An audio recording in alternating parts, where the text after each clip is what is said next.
7th page number 18 இரு அடுத்தடுத்த பகா எண்களின் மீப்போவா காண்க. மீப்போவா காண்க அப்படின்னு சொல்லி நம்மளுக்கு தெரியுங்க. இங்கே வந்து மீப்போவானா ஹெச்சிசிஎஃப் கேட்டிருக்காங்க.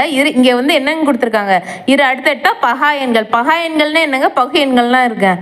இப்போ 1 2 3 4 5 அப்படின்னு ஒரு 10 வரைக்கும் எழுதுறோம்னு வச்சுக்கோங்களேன். இதில் எது எதுங்க பகையன், எது எது பகாயன்? பகாயன்கிறது ஒன்னாலையும் தன்னாலையும் மட்டும்தான் வகுப்படும். 1 வந்து ஒரு பகு எண்ணு இல்லை, பகாயன் இல்லைங்க. இது ரொம்ப ரொம்ப முக்கியமானது. அடுத்து 2 எடுத்துக்கிட்டோம்னா 2 வந்து ஒரு பகாயன், ஒன்னாலையும் வகுப்படும், 2ஆல மட்டும்தான் வகுப்படும். 3 3ஆல மட்டும்தான். 4 வந்து 2ஆலையும் வகுப்படும், 4ஆலையும் வகுப்படும். அப்போ 4 வந்து ஒரு பகையன். 5ங்கிறது ஒரு பகாயன். 6 வந்து 2ஆல வகுப்படும், 3ஆல வகுப்படும், அது பகையன். 7 வந்து ஒரு பகாயன். 8 வந்து பகுயன். பகுயன் பகாயன் நம்மளுக்கு தெரிஞ்சுக்கிட்டோங்க.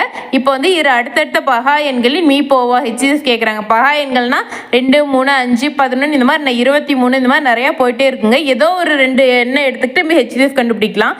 3 5 எடுத்துக்கலாம், இல்லை 7 11 ஏதோ ஒன்று எடுத்துக்கலாம். இப்போ 11 13 எடுத்துக்கலாமா? இப்போ இதுக்கு நம்ம ஹெச்சிஎஃப் கண்டுபிடிக்கணும். ஹெச்சிஎஃப்னா என்னங்க, 2க்கும் பொதுவான வகுத்தி.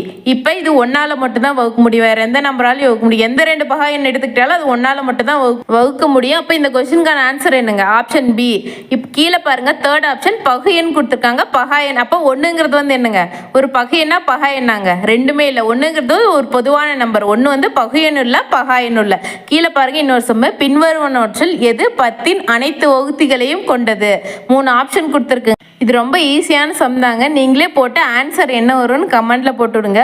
ஒருவேளை புரியலன்னா கமெண்ட் பண்ணுங்க, நான் எக்ஸ்பிளைன் பண்ணி போடுறேங்க. ஸ்கூல் புக்கில் இருக்க மேக்ஸ் சம்லாம் பார்க்கறதுக்கு நம்ம சேனலை மறக்காம லைக் ஷேர் அண்ட் சப்ஸ்கிரைப் பண்ணுங்க. பக்கத்தில் இருக்க பெல் பட்டனையும் கிளிக் பண்ணிக்கோங்க.